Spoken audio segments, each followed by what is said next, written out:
Hello, my name is Kathan Babu. I'm the sports editor for the Miami Student here at Miami University. And I am Skyler Kisellus. I am the senior sports reporter at the Northern Star, the student news organization at Northern Illinois University. First week of action. I'm excited. Like I've been waiting for this. I've been waiting for football in general, but just the conference matchups. I'm ready for that, man. I'm excited.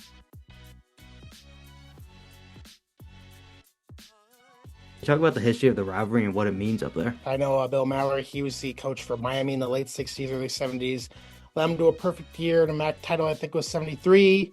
And then he had a few good years here to start, but then his best year was his last one here. I think it was 1983. He led us to our first MAC title and our first bowl game in the California Bowl, where we beat Cal State Fullerton. So, obviously, Bill Mallory has a lot of meaning for both programs, and of course, Indiana. That's where he's best known. He's a Hall of Fame coach. He's in all three schools as Hall of Fame, so very renowned. But it's a newer rivalry that was created after Mallory passed away back in 2018. So Miami's won the first four meetings of that rivalry. So this one's got special stakes because this is likely the last time these teams will face off for the foreseeable future. And it's my belief that the winner of this one gets to keep the trophy forever.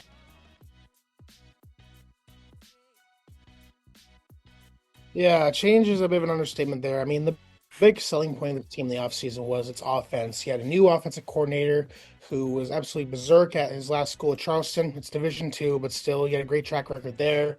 You have a quarterback who showed promise in that last bowl game where Josh Holmes threw two touchdown passes and caught a 2-point conversion and went over Fresno State. So, like, okay, this offense is going to be our strong point. After last year, the defense was what held everything together. But after four games, that's not what this has become. Holst has struggled mightily. He's thrown one touchdown pass this season, and it just seems like he's a bit too gun shy. He's a bit indecisive on the field. I mean, I'm not a quarterback expert at the same time, but it's like just look at him play. It's like clearly this isn't the Josh Holst we thought it would be. It's a Mountain West team. We're moving there next year, and you think, okay, this is a chance to kind of rebound after two not so great losses. And it's not a team that really pops out at you. I mean, they're a top 30 defensive units. You're like, okay, this could be a little bit of battle, but not one where you think you're going to only put up 3 points. I mean, it was just really about defenses, but the offense, that's where you really got concerned. I Yeah. know that's at halftime you're thinking, Holst might get benched now. It's time to put in this true freshman we have. Brady Davidson, 3-star recruits. Then Holst comes out for the second half. I think it was a 3-and-out. You're like, okay, maybe this is the time. And then Brady comes out, gets 4 plays in before he throws a pick on the sideline when he's rolling out right. It's like, okay, well, that's a yip. You expect that from a true freshman, especially making one of his first appearances in a college football game. Then Holst comes back in. The LA cross midfield once from that point, and on that drive they turned over on fourth down. So it's like, okay, and then the end of game sequence is weird because you had a weird offsides thing going on. Got some penalties. They blew up the clock, and then chip shot from their kicker, and that was it. And I know after that game, there were a lot of people that were like, Holst has to be done. Like, this cannot keep going on. Like, this is supposed to be the farewell tour from the MAC. This is where you say goodbye to all your old rivals and you move on to a new page. But going into now you're resetting with the MAC schedule. You can't afford to have these offensive miscues continue on, or else the season will be lost sooner than later. Because the MAC, as we both know, a lot of parity there. It's a very tough conference. Like we've seen Akron beat Toledo. We've seen Kent State almost pull off some upsets. You're like, yeah, unpredictable. Having two dual threats like that, I mean, how does that help the offense? I mean, that helps tremendously. And Ellie Johnson, he broke out late last year. We're like, okay, he's our RB1 for us. On right, he's the size of Clyde Edwards-Helaire. He is not a tall guy. And you think, how the hell did this guy run for like over 2,000 yards of D2?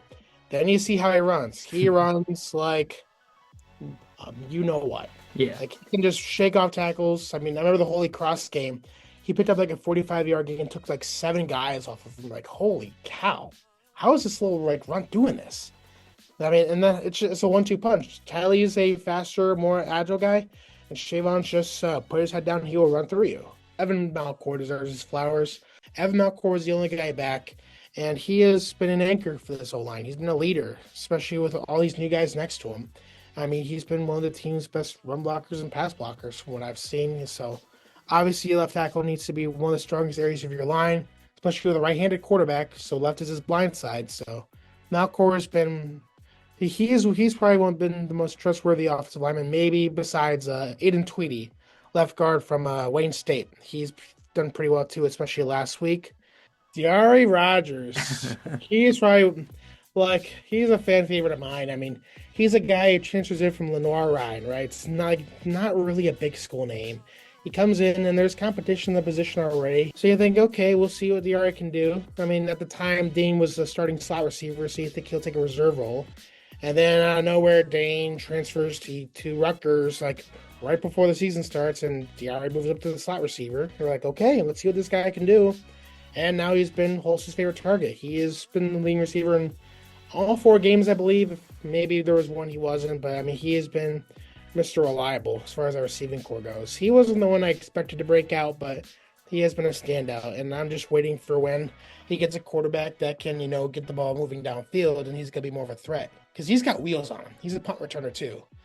So it's like if we can get him going too, along with the running backs, our offense could be hard to stop. It's just you need to make that adjustment, whether it's getting Holst to, get in the game or put a new guy in.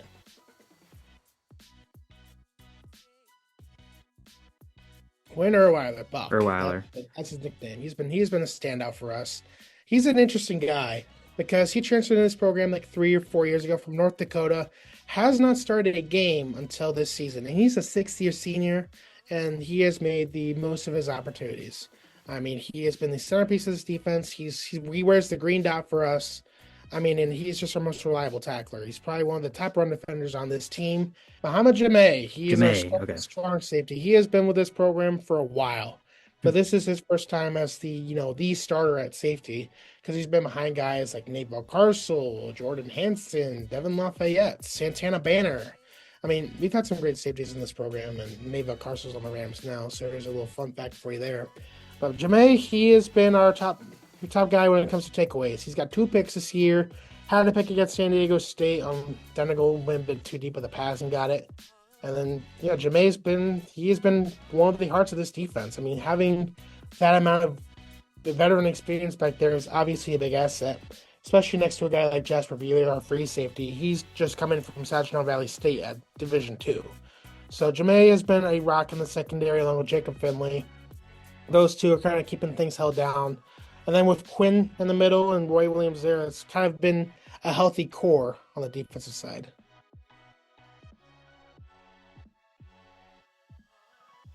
Is there any extra special for the Huskies to, face these guys for the last time as a neighboring or a conference matchup? I mean, of course. I mean, obviously, this isn't our first time leaving the MAC. We did before back in the 80s. That was a whole thing back then. But this time it's for better reasons. But at the same time, we've been a part of this conference for 30 straight years now, and then for 40 overall, I believe. So it's got emotional connection to us. Like, we have built our success on, these games against Toledo, Ball State, Miami, Ohio.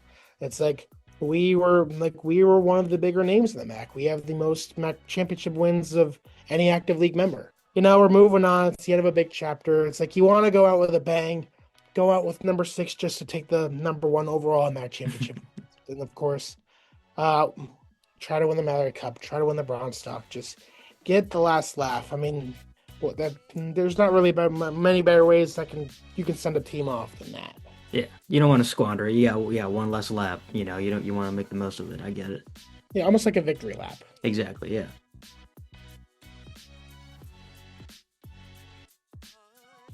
Can we get a score prediction from you? The score prediction. I am not completely sold on this offense yet. I think it's going to be 17-6 Miami. I have a lot of faith in our defense to keep the Red Hawk offense down on the scoreboard, but the offense, until I see evidence otherwise, I'm keeping them on the low end, whether it be 2 field goals or touchdown and missed extra point. But hey, maybe they surprise me and get the extra point there, so maybe it's 17-7. Either way, I think it's one that Miami's going to spoil the 118th homecoming game and start NIU 0-1 in MAC play. Yeah, I can give you a NIU optimistic one. Yeah. let's say offense puts everything together, whether it be with Holst or Davidson at quarterback, everything starts clicking, and it's like finally we've seen the offense we're waiting for. I think that's when we get 34-31, where it gets to be just a shootout. Because we did that 2 years ago when Finn was at Toledo. We lost 35-33. So I think Hmm. this time, I think if you want to make a statement, this is how you do it, especially against the team that was the runner-up in the conference last year. I think you want to shoot out and the defense holds up in the end, but obviously very optimistic with that one. Yeah. The main thing with this team is with this game is it's gonna be another defensive battle. I know Miami's defense isn't anything to sneeze at. They're not top of the crop or anything, but I know how MAC play goes, and I think you're gonna see NIU and Miami just have a slugfest, and whichever offense clicks better is gonna get it. So I'm excited to see, but obviously anything can happen.